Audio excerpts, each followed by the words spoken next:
കോടതിയും നിയമവും സത്യവും ഒക്കെ ഉണ്ടല്ലോ. ഞാൻ പ്രാഥമിക അംഗത്വം രാജിവെച്ചു. ഞാൻ അങ്ങനെ പറയുന്നില്ല. ഒരു സൈഡ് പറയുന്ന നരേഷൻ മാത്രം വിശ്വസിക്കും. പിന്നെ ഉറപ്പായിട്ട് കാരണം ആ ജനറൽ ബോഡിയിൽ എന്താ പറയുക 200 പേരെന്തോ ഒപ്പിട്ടു എന്ന് പറഞ്ഞു അവിശ്വാസത്തിന്. അയാളെ അൻസിബയെ ഞങ്ങൾ വിശ്വസിക്കുന്നു എന്ന് തെളിയിച്ചു അവർ. അപ്പോൾ അതുകൊണ്ട് തന്നെ അൻസിബയ്ക്ക് നീതി കിട്ടി. ഹായ്, നമസ്കാരം. അപ്പൊ വീണ്ടും പുതിയ വീഡിയോയിലേക്ക് എല്ലാവർക്കും സ്വാഗതം. അപ്പോൾ ചാനൽ ആദ്യമായിട്ടാണ് കാണുന്നവരുണ്ടെങ്കിൽ ജസ്റ്റ് ഒന്ന് സബ്സ്ക്രൈബ് ചെയ്യാൻ മറക്കരുത്, ഒന്ന് ഹൈപ്പ് ചെയ്യാൻ. അതായത് ഇപ്പൊ കുറച്ച് നാളുകൾ കൊണ്ട് ഈ ഒരു അമ്മ സംഘടനയിൽ ഭയങ്കരമായിട്ടുള്ള പ്രശ്നങ്ങളാണ് നടക്കുന്നത്. ആദ്യമേ ആ ഒരു ടിനി ടോമിന്റെ പ്രശ്നം, അതിന് മുന്നേ ഒരു പ്രശ്നം ഉണ്ടായിരുന്നു. അതിനുശേഷം ഈ ഒരു അൻസിബ, ടിനി ടോം ഇവരുടെ പ്രശ്നം ഒന്ന് കണക്കിലെടുത്തിരുന്നെങ്കിൽ തീർച്ചയായിട്ടും ഈ ഒരു പ്രശ്നങ്ങൾക്കൊന്നും ഇത്രയും വലിയൊരു പ്രശ്നം ആകത്തില്ല എന്ന് തന്നെ എനിക്ക് തോന്നിയിട്ടുള്ളത്.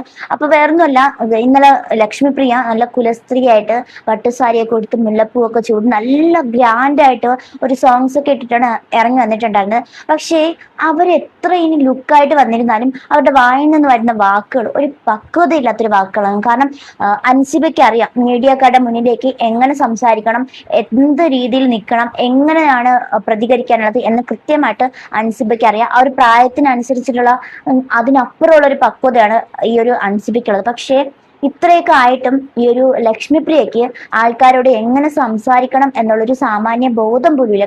നാട്ടിൽ കോടതിയും നിയമവും സത്യവും ഒക്കെ ഉണ്ടല്ലോ. ഞാൻ പ്രാഥമിക അംഗത്വം ഞാൻ അങ്ങനെ പറയുന്നില്ല. ഒരു സൈഡ് പറയുന്ന നരേഷൻ മാത്രം വിശ്വസിക്കുന്നു.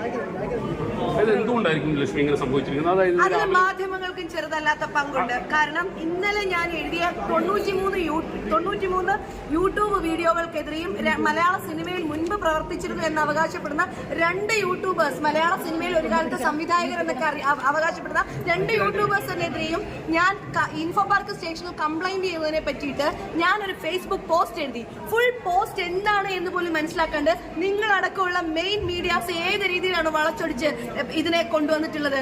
അപ്പോ ഇത്തരം ഗൂഢാലോചനകൾ മറ്റുള്ളവരെ വിശ്വസിക്കുന്നതിന് പിന്നിൽ ഈ നാട്ടിലെ മെയിൻ മീഡിയാസ് ഞങ്ങളൊക്കെ നിങ്ങളെ സപ്പോർട്ട് ചെയ്യുന്നുണ്ട്, നിങ്ങൾ ഞങ്ങളെ സപ്പോർട്ട് ചെയ്യുന്നുണ്ട്. പക്ഷേ നിങ്ങളടക്കമുള്ള മെയിൻ മീഡിയാസ് പോലും നിങ്ങൾ അതിൽ ഉത്തരവാദികളാണ് എന്നത് ഞാൻ പറഞ്ഞു. ലക്ഷ്മിപ്രിയ മീഡിയക്കാരോട് സംസാരിക്കുന്ന സമയത്ത് അവരുടെ ആ ഒരു എടുത്തുചാട്ടത്തിലുള്ള സംസാരം, ചിലപ്പം അവർ പറയുന്നതിൽ എന്തെങ്കിലുമൊക്കെ സത്യം ഉണ്ടായിരിക്കാം. പക്ഷെ എന്നിരുന്നാലും അവർ പറയുന്ന ആ ഒരു സംസാരം ഒരു അഹങ്കാരത്തോടെയുള്ള ഒരു സംസാരം, പിന്നെ അത് കഴിഞ്ഞിട്ട് ഈ ഒരു ബോഡി ലാംഗ്വേജ് അവര് സംസാരിക്കുമ്പോൾ ആ ഒരു ഹൈപ്പർ ആയിട്ടുള്ള ഭയങ്കര രീതിയിലാണ് സംസാരിക്കുന്നത്. അപ്പം ചിലപ്പോൾ അവർക്ക് അങ്ങനെ പറ്റത്തുള്ളൂ ഒക്കെ ആയിരിക്കാം.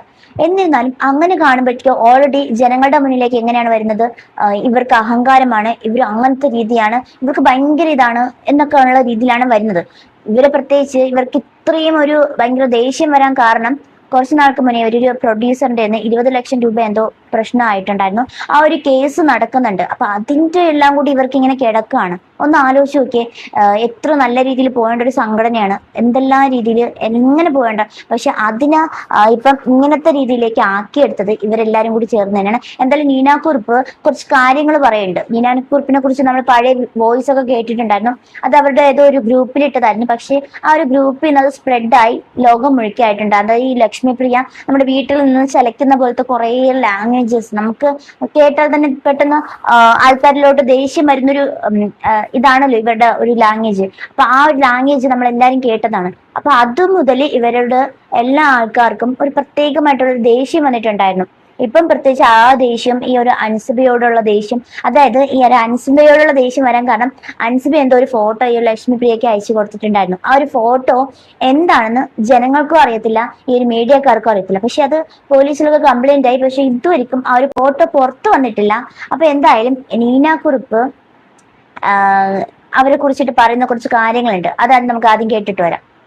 അത്രയ്ക്ക് ട്രോമ ഉണ്ടാക്കിയ ലേഡിയാണ് അവര്. എനിക്ക് എന്താണെങ്കിലും സന്തോഷമായി.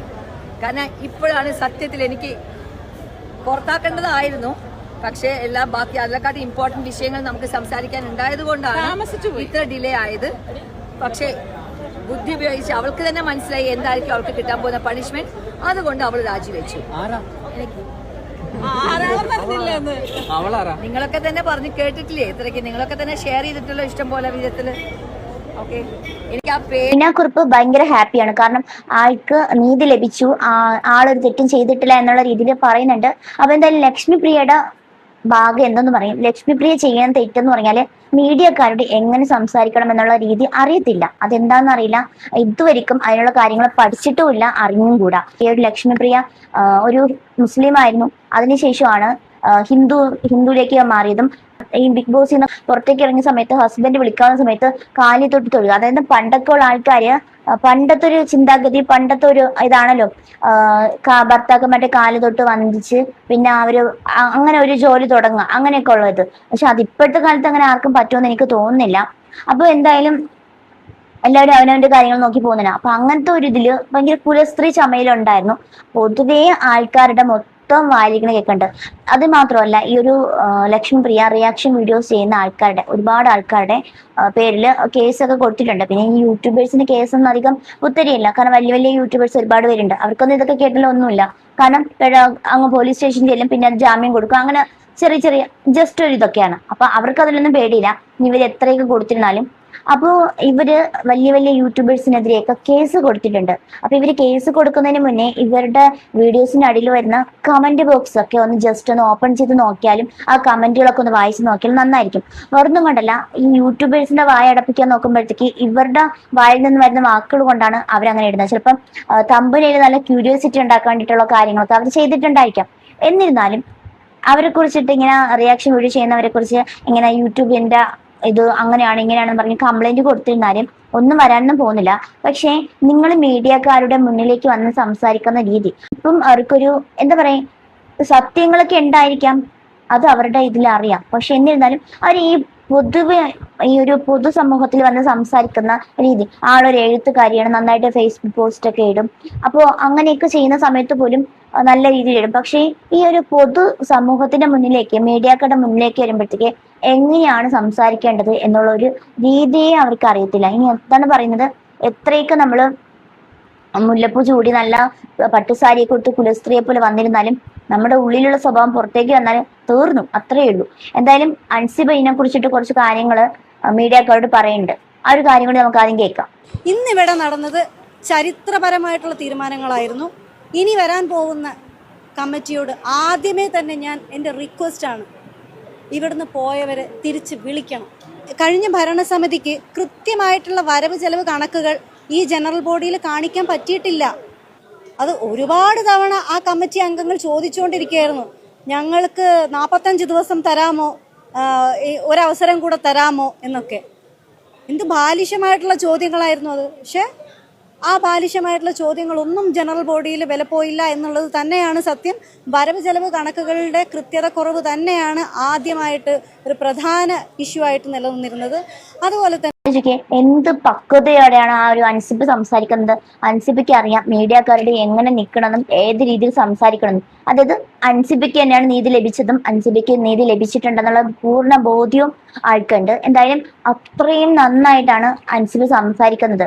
അതാണ് ഏറ്റവും. ഇപ്പൊ എന്തായാലും ശാന്തിവിള ദിനേശൻ ഈ ഒരു ലക്ഷ്മിപ്രിയയെ പറ്റി കുറെ കാര്യങ്ങൾ പറയുന്നുണ്ട് കേട്ടോ. അപ്പം സത്യം പറഞ്ഞാല് ഇപ്പൊ ജനങ്ങൾ പോലും മൊത്തത്തിൽ വെറുത്തു. അത് വെറുത്തേണ്ട കാരണം എന്ന് പറഞ്ഞാല് ഇവരുടെ ഈ ഒരു സംസാരം തന്നെയാണ്. ഇവർക്കൊരു അഹങ്കാരം ഉണ്ട് എന്നുള്ള രീതിയിലുള്ള ഒരു സംസാരം. ഇനി അവരുടെ ബോഡി ലാംഗ്വേജ് അങ്ങനത്തെ ആണോ എന്നറിയില്ല. എന്നിരുന്നാലും ജനങ്ങളൊക്കെ വെറുത്തിട്ടുണ്ട്. അപ്പം ആദ്യത്തെ നീനാക്കുറുപ്പിന്റെ ആ ഒരു വോയിസ് പുറത്തു വന്നപ്പോഴേ ജനങ്ങൾ പകുതി വെറുത്തു. ഇപ്പൊ അൻസിബയും കൂടി ആയപ്പോഴത്തേക്ക് പറയാം. അപ്പൊ ഇവർക്ക് സപ്പോർട്ട് ഉണ്ടെങ്കിൽ കൂടി ഇവർക്ക് കിട്ടത്തില്ല. കാരണം ശ്വേതാമേനോൻ പോലും ഇങ്ങനെ സംസാരിക്കുന്ന എനിക്ക് തോന്നുന്നില്ല. അപ്പോൾ എന്തായാലും അൻസിബയ്ക്കാണ് ഇപ്പൊ ഫുൾ സപ്പോർട്ട്. എന്തിനാണ് ഇങ്ങനെ പ്രശ്നങ്ങൾ ഉണ്ടാക്കുന്നതെന്ന് അറിയത്തില്ല, കഷ്ടം തോന്നുന്നുണ്ട്. അപ്പൊ എന്തായാലും ശാന്തിവിള ദിനേശൻ കുറേ കാര്യങ്ങൾ പറയുന്നുണ്ട്. കളിക്കുന്നതെന്ന് പഴയ സൈനബ ചേച്ചി പറയുന്നു. സൈനബ ചേച്ചി ഇപ്പോൾ ഉത്തമ ഹിന്ദു ആണല്ലോ. ആവശ്യമുള്ളതൊന്നും കാണാൻ മെനക്കെടാത്ത ചേച്ചിയമ്മ ഇതൊന്നും കാണാറുമില്ല, കണ്ടാൽ കണ്ടതായി പറയാറുമില്ല. നൊട്ടോറിയസ് ക്രിമിനലുകൾക്ക് പൂർണ്ണ ഐക്യദാർഢ്യം പ്രഖ്യാപിച്ചിരിക്കുകയാണ്. അതാണ് ചേച്ചിയമ്മയുടെ ശപഥം. ഇത് അതിനേക്കാളും താഴെയാണ്. വെറും തറയണമെന്നേ, വെറും തറ വർത്തമാനങ്ങളിലും. അത് നിങ്ങൾ ആലോചിച്ചു, ഒരു പ്രൊഡ്യൂസറെ പറ്റിച്ച് 20 ലക്ഷം രൂപ പറ്റിച്ച് കോടതിയിൽ ശിക്ഷിക്കാറായി, കേസിൻ്റെ വാദത്തിൽ ശിക്ഷിക്കാറായി വരുന്നവൾ പോലും അമ്മയുടെ തലപ്പത്തിരുന്നുകൊണ്ട് കാണുന്ന ആരെയും ഇൻക്ലൂഡിങ് മീ എന്ന് പറയാം, കാരണം എന്നെ അടക്കം അമ്മയുടെ അഡ്രസ്സും പറഞ്ഞ് ചീത്ത വിളിക്കുകയും അതൊക്കെ രാജിവെച്ച് പോയാൽ ആ പിന്നെ ഉറപ്പായിട്ടും. കാരണം ആ ജനറൽ ബോഡിയിൽ എന്താ പറയുക 200 ലക്ഷം പേരെന്തോ ഒപ്പിട്ടു എന്ന് പറഞ്ഞു അവിശ്വാസത്തിന്. അയാളെ അൻസിബയെ ഞങ്ങൾ വിശ്വസിക്കുന്നു എന്ന് തെളിയിച്ചു അവർ. അപ്പോൾ അതുകൊണ്ട് തന്നെ അൻസിബയ്ക്ക് നീതി കിട്ടി എന്ന് വിശ്വസിക്കുന്ന ഒരാളാണ്. എത്രയൊക്കെ ഇനി കുലസ്ത്രീ ചമഞ്ഞ് മുല്ലപ്പൂ ചൂടി പട്ടുസാരിയൊക്കെ ഉടുത്തു വന്നിരുന്നാലും നമ്മുടെ വായിൽ നിന്ന് വരുന്ന സംസാരം ശരിയല്ല എന്നുണ്ടെങ്കിൽ അതവിടെ തീർന്നു. സേതുമേനോനൊക്കെ അപ്പാടെ തീർന്നു. കാരണം വെച്ചാല് ഒന്നുമില്ല, ഒരു പ്രശ്നം തുടങ്ങുന്ന സമയത്ത് അതിന് പരിഹാരം കണ്ടെത്തിയില്ല എന്നുണ്ടെങ്കിൽ ഇതെല്ലാം ഇതിനപ്പുറം സംഭവിക്കുമെന്ന് അൻസിബ് തെളിയിച്ചിട്ടുണ്ട്. എന്തായാലും അൻസിബ് തന്നെയാണ് ഇപ്പൊ താരമായിട്ട് നിൽക്കുന്നത്. ഇങ്ങനെയൊക്കെ വല്ല കാര്യം ഉണ്ടായിരുന്നു? തുടക്കമേ ആ ഒരു പ്രശ്നം എന്താണെന്ന് കണ്ടുപിടിച്ച് അൻസിബ പറഞ്ഞ കാര്യങ്ങൾ അവരാരും കേൾക്കാത്തത് കൊണ്ട് മാത്രമാണ് അൻസിബ മീഡിയക്കാരുടെ മുന്നിലേക്ക് വന്നിട്ട് തുറന്ന് സംസാരിച്ചത്. അതുകൊണ്ടാണ് ഇത്രയും വലിയ പ്രശ്നങ്ങൾ ഉണ്ടായതും പിന്നെ ഈ ഒരു പ്രശ്നം കയ്യിൽ പോലും നിൽക്കാണ്ടുള്ള രീതിയിൽ അവസാനം രാജിവെക്കുന്ന രീതിയിൽ വരെ പോയിട്ടുണ്ടായത്. എന്തായാലും ലക്ഷ്മി പ്രിയ ജസ്റ്റ് ഒന്ന് കമന്റ് ബോക്സ് ഒക്കെ എടുത്ത് നോക്കിയാൽ നന്നായിരിക്കും. അതിനെതിരെ റിയാക്ഷൻ വീഡിയോ ചെയ്യുന്നവർക്കെതിരെ ഇങ്ങനെ കംപ്ലൈന്റ് ഒക്കെ കൊടുക്കുമ്പോഴത്തേക്ക് ജസ്റ്റ് ഒന്ന് നോക്കിയാൽ അറിയാം ഈ എന്തൊക്കെയാണ് താൻ തുറന്നു പറഞ്ഞത് എന്നൊക്കെയുള്ള കാര്യങ്ങളൊക്കെ തീർച്ചയായിട്ടും പിടികിട്ടും. അപ്പം ഇതൊക്കെയാണ് പറയാനുള്ളത്. മുല്ലപ്പൂ ചൂടി നടന്നിട്ടൊന്നും കാര്യമില്ല.